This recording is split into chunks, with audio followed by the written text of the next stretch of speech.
បាទសួស្តីបងប្អូនអរគ្នាជួបគ្នាជាមួយមានម៉ាកូផ្ដល់តម្រុយបាទសោបទៀតហើយបាទថ្ងៃនេះមាន2គូបាទគូទី1នោះគឺការប្រកួត Premier League បាទ Manchester United បាទគ្នាជាមួយនឹង Leeds United បាទហើយគូទី2បាទគឺការប្រកួត La Liga បាទ Levante បាទគ្នាជាមួយនឹងបាទ Getafe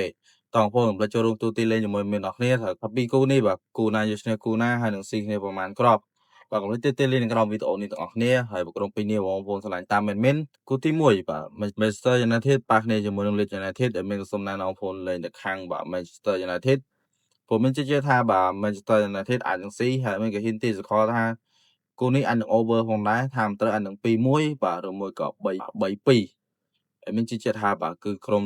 Manchester United ជាអ្នកស៊ីបាទជាអ្នកយកជ័យជំនះហើយប្រគូទី2បាទ La Liga ប៉ះគឺការប្រកួត La Liga បាទ Levante ប៉ះគ្នាជាមួយ Getafe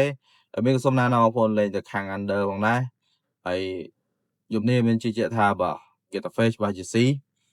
តាមត្រូវគូនេះអាចនឹងបាទ1-0បាទ1-0ឬមួយក៏2-0បាទមានជឿជាក់ថាគូនេះអាចនឹងស៊ីនេះច្រើនទេក៏មួយស្មើអញ្ចឹងបើសិនជាយប់នេះបាទ Levante ជាអ្នកតហើយមានសុំណែនាំបងប្អូនរងទៅខាងបាទ Levante ឬមួយក៏ under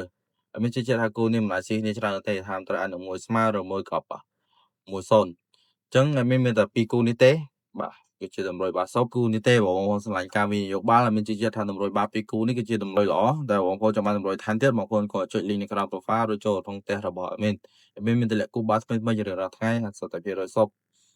បាទអញ្ចឹងមានតែប៉ុណ្្នេះទេបាទកុំភ្លេចចុច like និង share follow មានម្នាក់ផងបើជាកន្លងចិត្តដល់មានធ្វើវីដេអូបន្តបាទសូមអរគុណសូមជម្រាបលាជួបគ្នាវីដេអូក្រោយ